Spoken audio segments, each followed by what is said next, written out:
Here's a question most people can't answer. What percentage of cowboys were black? 25%, 1 in 4. Hollywood made hundreds of westerns. How many featured black cowboys as main characters? Almost none. The West was one of the most racially diverse places in 19th century America. Let's talk about the people Hollywood erased. After the Civil War, thousands of freed slaves headed west. They were looking for land, work, and a chance to escape the racial violence of the South. They found all three, though racism existed in the West too. Ranching was one of the few jobs available to black men. It paid poorly and the work was brutal, but it was work. And on the trail, you were judged by your skills, not your skin color, at least somewhat. Black cowboys did the same work as white cowboys, herding cattle, breaking horses, night watch, river crossings.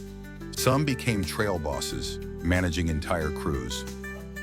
Nat Love, also known as Deadwood Dick, was a famous black cowboy and rodeo competitor. He wrote an autobiography describing his life on the trail. Bill Pickett invented bulldogging, a rodeo technique where you wrestle a steer to the ground by biting its lip. He was black and became a rodeo star. These men weren't exceptions. They were part of a large black cowboy workforce that's been written out of history. Now let's talk about the Buffalo Soldiers. These were black cavalry regiments that served in the West from 1866 to the early 1900s. After the Civil War, the U.S. Army created 6 regiments of black soldiers, the 9th and 10th Cavalry and the 24th, 25th, 38th, and 41st Infantry. They served on the frontier, fighting in the Indian Wars, protecting settlers, building roads and telegraph lines, and escorting wagon trains.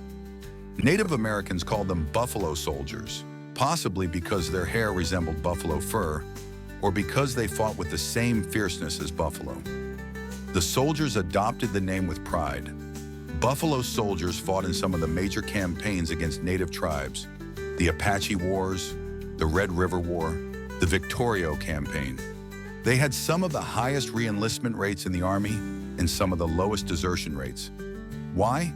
Because despite facing discrimination from white soldiers and officers, military service offered black men steady pay, food, housing, and respect more than they could find in civilian life. 18 Buffalo Soldiers earned the Medal of Honor for bravery, but they faced racism constantly. They were given the worst assignments, the worst equipment, and the worst postings. White officers often refused to command black troops. White civilians in frontier towns sometimes refused to serve them. In some ways, Buffalo Soldiers were fighting 2 wars, against native tribes and against racism in their own army. Black people also established all-black towns in the West. Nicodemus, Kansas, founded in 1877, was settled by freed slaves from Kentucky. Langston, Oklahoma, was founded in 1890 as an all-black town. At one point, over 50 all-black towns existed in Oklahoma alone. These towns had black mayors, sheriffs, teachers, and business owners.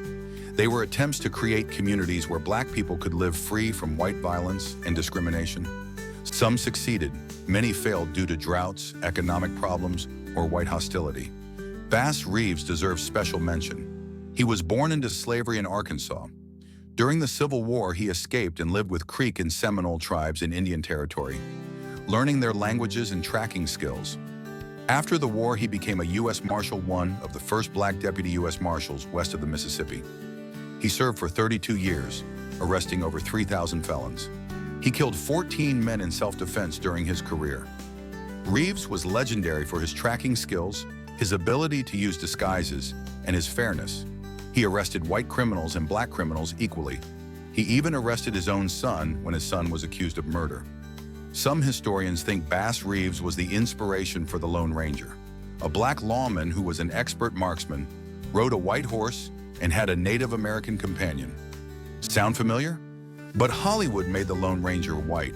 The West offered black Americans more freedom than the South, but it wasn't a racial paradise. Black cowboys earned less than white cowboys. Black soldiers faced discrimination. Black homesteaders were sometimes driven off their land by white settlers. Lynching happened in the West too. Racism existed everywhere. But compared to the South during Reconstruction and Jim Crow, the West offered opportunities. You could own land, you could work, You could vote in some territories. You could carry a gun for self-defense. For many Black Americans, that was worth the risk. By the early 1900s, as the frontier closed, those opportunities diminished. Jim Crow laws spread westward. Segregation increased. The racial diversity of the early West gave way to the more rigid racism of the 20th century. But for a few decades, the West was a place where a Black man could be a cowboy, a soldier, a marshal, or a homesteader. Hollywood erased that history. Every Western you've seen probably reinforced the lie that the West was white. The real West was Black and white, Mexican and Chinese, Native American and European immigrant. That's the truth, and it's a better story than Hollywood ever told.